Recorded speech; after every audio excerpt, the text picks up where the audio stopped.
मिट्टी की बेटी और आईने वाला संदूक। बहुत समय पहले की बात है। एक छोटा सा गांव था, सोनपुर। यह गांव अमीर नहीं था, लेकिन यहाँ की मिट्टी में अपनापन था। इसी गांव में दो बहनें रहती थी, बड़ी बहन राधा, छोटी बहन मीरा। राधा बहुत सुंदर थी और मीरा बहुत साधारण। मीरा घर के कामों में ऐसी उलझी रहती थी कि उसे दिन निकलने और रात ढलने का भी होश नहीं रहता था। राधा घर का कोई काम नहीं करती थी, उसका दिन आराम में बीत जाता था। लेकिन इनकी किस्मतें एक जैसी नहीं थी। राधा सुंदर थी, इसलिए उसकी शादी गांव के सबसे अमीर परिवार में हुई थी। बड़ा मकान, खेत, नौकर, गहने, सब कुछ था। राधा, जो सब कुछ होते हुए भी बिल्कुल खाली थी। मीरा की शादी एक साधारण किसान से हुई थी। थोड़ी जमीन, टूटा सा घर और रोज की मेहनत। रात को दीपक की हल्की रोशनी में सपने। मीरा थकती थी लेकिन शिकायत नहीं करती थी।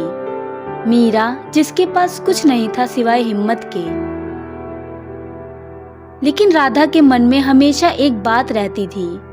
मेरे पास सब है, फिर भी लोग मेरी नहीं, मेरी चीजों की इज्जत करते हैं। वह अक्सर मीरा को देखकर सोचती, यह गरीब है, फिर भी चेहरे पर शांति क्यों है। यही सोच धीरे धीरे नफरत में बदलने लगी। एक साल ऐसा आया जब बारिश ने धोखा दे दिया। खेत सूख गए, अनाज खत्म होने लगा। मीरा का पति बीमार पड़ गया। अब मीरा पर घर और जिम्मेदारी दोनों का बोझ आ गया। वह रोज गांव के तालाब के पास जाती और तालाब के पास बैठकर सोचती, क्या गरीबी ही मेरी पहचान बन जाएगी। पति की बीमारी और घर की खाली थाली मीरा को तोड़ने लगी। एक दिन उसने हिम्मत जुटाई और राधा के घर पहुंची। मीरा ने झुकी आंखों से कहा, बहन, घर में अनाज नहीं है, पति बहुत बीमार है, थोड़ी मदद मिल जाए तो शायद जान बच जाए। राधा ने मीरा को ऊपर से नीचे देखा, ठंडी आवाज में बोली, मैं हर किसी की जिम्मेदारी नहीं ले सकती, गरीबी का बोझ मेरे घर मत लाओ। मीरा कुछ नहीं बोली, वह चुपचाप वहां से लौट आई।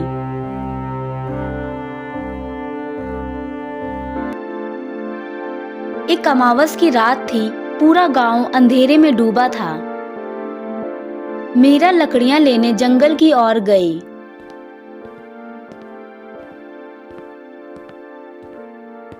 रास्ते में मिट्टी से ढका कुछ दिखा। यह क्या है? ऐसे लग रहा है इसके नीचे कुछ है। वह मिट्टी हटाने लगी। यह तो संदूक है। मुझे संदूक मिला। मैं इसे अपने साथ अपने घर ले जाऊंगी और वहीं जाकर देखूंगी कि इसके अंदर क्या है। मीरा संदूक अपने घर ले गई। संदूक पर कोई ताला नहीं था। मीरा ने उसे खोलने की बहुत कोशिश की, मगर संदूक नहीं खुला। जब मीरा ने दीपक जलाया तो संदूक अपने आप खुल गया। यह संदूक तो खुल गया। मीरा ने संदूक में देखा। अंदर था एक छोटा सा आईना और एक पुरानी चिट्ठी। चिट्ठी में लिखा था, यह आईना तुम्हें अमीर नहीं बनाएगा, यह तुम्हें तुम्हारी काबिलियत दिखाएगा। जो इसमें खुद को सच के साथ देखेगा वही आगे बढ़ेगा। मीरा ने जब आईने में देखा तो उसे अपना चेहरा नहीं दिखा। उसे दिखे खेतों के नए तरीके, अनाज बचाने के उपाय, गांव की औरतों को जोड़ने की योजनाएं। जैसा इसमें लिखा है मैं वैसा ही करूंगी, शायद इससे हमारे गांव की तरक्की हो जाए। अगले दिन से मीरा ने गांव की औरतों को इकट्ठा किया। मीरा ने कहा, मैं कोई पढ़ी लिखी नहीं हूँ, लेकिन जिंदगी ने मुझे बहुत कुछ सिखाया है। कल रात जब मैं सोच रही थी कि हम हर साल क्यों हार जाते हैं, तो मुझे एक सपना आया। सपने में मैंने देखा, खेतों को अलग अलग नहीं, मिलकर संभालना होगा। बीज बदलने होंगे, पानी बचाना होगा, तो हमारी मेहनत जाया नहीं जाएगी। चलो बहनों, इस बार किस्मत नहीं तरीका बदलते हैं। सभी औरतों ने मिलकर काम शुरू किया। नए बीज, नए तरीके अपनाए, खूब मेहनत की। धीरे धीरे फसल बढ़ी, गांव में काम आया, मीरा का नाम फैलने लगा। अब मीरा के पास एक अच्छा घर और सब कुछ था। जब राधा ने सुना कि मीरा अब गांव में सम्मान पा रही है और वह अमीर हो गई है तो उसका मन जल उठा। मेरे पास सब कुछ है और यह गरीब मेरी बराबरी कैसे कर सकती है। राधा ने लोगों के सामने मीरा को नीचा दिखाया। सपनों से खेत नहीं भरते मीरा, जिसके पास खुद कुछ नहीं वह दूसरों को क्या सिखाएगी। कल तक तो यह चूल्हे के पास बैठी थी, आज इसे खेती का ज्ञान आ गया। गरीबी को मेहनत कह देना आसान है, कागज पर नहीं, जिंदगी में हिसाब चलता है।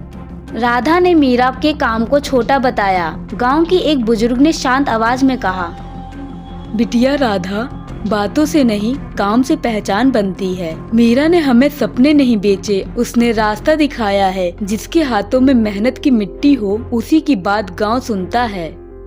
यह सब बात सुनकर राधा को गुस्सा आ गया और वह वहां से चली गई। एक शाम नौकरानी ने राधा से कहा, मालकिन, लोगों का कहना है कि मीरा को सब कुछ एक संदूक से मिला है। उसी संदूक ने उसकी किस्मत पलट दी है। तो यही वजह है, अगर मीरा को सब कुछ एक संदूक से मिल रहा है तो वह संदूक मेरा होना चाहिए। एक दिन राधा चोरी छिपे मीरा का संदूक चुरा लेती है और उसे अपने घर ले आती है। जब संदूक खोलती है तो उसमें आईना निकलता है। आईने में देखती है लेकिन उसे दिखता है उसका अहंकार, उसकी खाली जिंदगी, उसकी ईर्ष्या। आईना टूट जाता है। राधा पहली बार रोती है। मीरा के पास जाकर कहती है, मैंने तुझे समझा नहीं, मुझसे गलती हो गई, बस खुद को बड़ा समझती रही। मैंने तुझे नीचा दिखाया, तेरे काम को छोटा समझा। आज समझ आई कि गलती मेरी थी, अगर हो सके तो मुझे माफ कर दे। मीरा जवाब देती है, अमीर वह नहीं जिसके पास ज्यादा हो, अमीर वह है जो खुद को पहचान ले। राधा बदलने लगती है। मीरा पूरे गांव की ताकत बन जाती है।